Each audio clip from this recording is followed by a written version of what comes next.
Sabe aquelas expressões, ela está naqueles dias, ou então, não fala com ela que vai sobrar para ti. Essas frases são ditas geralmente por homens que convivem com mulheres. Elas sofrem de uma síndrome. Sabe do que estamos falando? O Unisque Notícias mostra para você. Fico brava, choro, grito, fico triste, fico feliz, mas daí eu fico triste logo de novo. A minha mãe é uma que tem, é bem estressadinha quando fica. Irritabilidade, mudança brusca de humor, choro sem motivo. Quem é mulher, ou ao menos convive com alguma, sabe do que estou falando. A indesejável tensão pré-menstrual, ou simplesmente TPM. Mas será que ela existe? Ou é apenas frescura das mulheres? Não, a TPM não é frescura. A TPM é um distúrbio gineco-endócrino. Tem mais de 100 sintomas da tensão pré-menstrual, que hoje em dia não se chama mais de tensão pré-menstrual, se chama de síndrome pré-menstrual, justamente por ter uma série de sinais e sintomas que a mulher refere.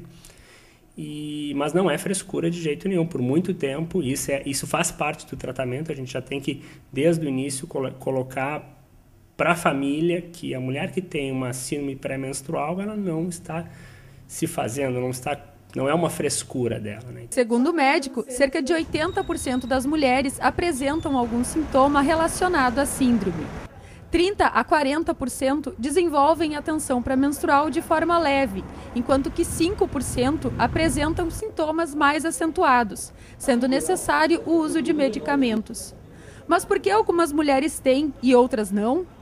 Existem várias teorias, alterações de peso, socioeconômicas, teria sempre algum fator etiológico, mas fundamentalmente é hormonal. Não dá para dizer assim, tu vai ter mais chance de ter uma tensão pré-menstrual, uma síndrome pré-menstrual, a tua amiga não vai ter. Não existe nenhum exame que eu fazendo esse exame eu vou te dizer assim, ó, tem a tensão pré-menstrual ou não tem a tensão pré-menstrual, tem a tendência de ter a tensão pré-menstrual ou não tem. Ainda conforme o médico, medidas simples no dia a dia podem amenizar o desconforto. O exercício físico ele aumenta a questão das endorfinas, então isso funciona muito bem para combater, para melhorar a tensão pré-menstrual. E o anticoncepcional, com certeza. Hoje em dia nós temos... não existe mais aquela questão cultural da mulher, a mulher tem que menstruar, né? A mulher pode ficar um período sem menstruar, pode ficar a vida toda até sem menstruar se ela quiser.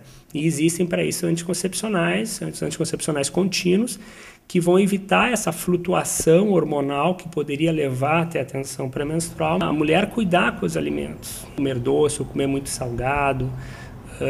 Existem também relatos de uso de bebidas alcoólicas, né? Só que isso tudo, na verdade, o fato de querer se alimentar de gorduras, doces, tudo isso faz com que piorem os sintomas, porque essas chás, café, o álcool, são tudo estimulantes, né? E isso piora mais ainda essa síndrome pré-menstrual. E o que fazer para superar esses dias tão difíceis, tanto para quem sente quanto para quem está por perto? A família tem que entender, compreender, o marido principalmente, né? Aquele desejo que a mulher tem daqui a pouco de ver o marido longe. É importante que se tenha uma compreensão das pessoas que cercam aquela mulher em relação ao que ela está passando e que não é coisa da cabeça dela. A mulher sabe mais ou menos a época que está meio estressada. Ela mesma pode, quem sabe, se isolar um pouquinho. Se a pessoa está vendo que ela está nos dias mais assim estressada, também controlar, evitar as piadinhas. Dar mais carinho, mais atenção, né? Fazer as vontades da gente. Durante a Semana Acadêmica da Comunicação, diversos assuntos foram tratados e debatidos. O palestrante José Henrique Westphalen falou sobre estratégia, inteligência e marketing. Nós aproveitamos a presença dele para fazer uma entrevista. Olá, José Henrique, seja bem-vindo ao Unisque Notícias. Você falou durante a palestra que as boas ideias levam muito tempo para evoluir. O mercado pode esperar esse tempo? É uma boa questão. Essa questão da evolução das ideias, se tu for ver o dia a dia das agências, tu não tem um tempo para evoluir grandes ideias. Mas se tu pegar todas as grandes campanhas, elas não são feitas em uma semana, não são feitas em um mês. Óbvio que diferente do vídeo não é em 10 anos, até porque a velocidade hoje. Mas tu tem, às vezes, 6 meses, 8 meses, 1 ano de planejamento até ser executada uma ação. Eu trago um exemplo muito rápido. O Burger King, com a Ogilvy, fez uma ação em que a pessoa chegava e ia comprar o hambúrguer e vinha um hambúrguer impresso, a fotografia da pessoa, ou seja, para mostrar que era feito na hora.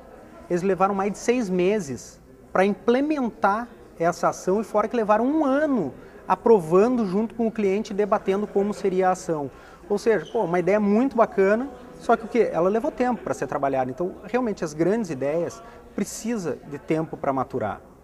E as ideias do dia a dia a gente tem que se virar, tem que realmente fazer acelerar, só que como é que tu encurta esse tempo? Com planejamento e com engajamento e conhecendo realmente o teu cliente, conhecendo o negócio dele, conhecendo o consumidor. Isso elimina o gap entre o tempo de maturação da ideia e a real efetivação dela, né? Você falou também que não existe separação entre on-off. O que isso significa? Que significa que online nada mais é do que uma ferramenta. Assim como as ferramentas offline são ferramentas. Jornal é uma ferramenta, site é uma ferramenta, TV é outra ferramenta, rádio é outra ferramenta. A gente tem que pensar integrado e não existe a separação porque o nosso consumidor ele é apenas uma pessoa. Ele vai estar online, ele vai estar offline, ele vai ler o jornal, ele vai ler a revista, ele vai ver a televisão. E eu não posso pensar, não, eu só penso online. Não, eu penso no meu consumidor e penso como atingir esse consumidor. As ferramentas, bom, aí eu vou escolher qual que é a melhor para eu atingir o meu consumidor. Mas essa separação não existe, né? Isso é uma forma de integração, de pensar integrado? É uma forma de pensar integrado. Até o Luiz Sanches, da DM9, ele trouxe a frase dele na palestra, que ele não vende tecnologia, ele vende ideias. E é isso que uma agência faz, em cima de um planejamento, em cima de dados, é ter uma ideia e saber como adaptar essa ideia às diversas ferramentas. Mas não existe como tu pensar separado uma coisa e outra. O briefing é um só, porque o meu consumidor é um só. Né? A forma que eu vou atingir ele é uma só, então não tem como pensar, é realmente como tu falou, é integrado. Sobre as novas formas de remuneração às agências de publicidade, na tua opinião, quais são os pontos positivos e negativos? Bom, essa mudança imposta pelo SEMP, em que agora as comissões das agências vão ser pagas pelo cliente, não mais pelos veículos, traz 2 questões. Uma, para as grandes agências, isso não vai fazer muita diferença. Por quê? Porque as comissões já eram negociadas diretamente com os clientes pelo volume de investimento que se faz. Mas para as pequenas e médias agências, sim, vai criar uma cisão. A tradicional pouca valorização profissional que o mercado se dá, não, tu faz por 3 mil, mas eu faço por 1.000, que já ocorre hoje.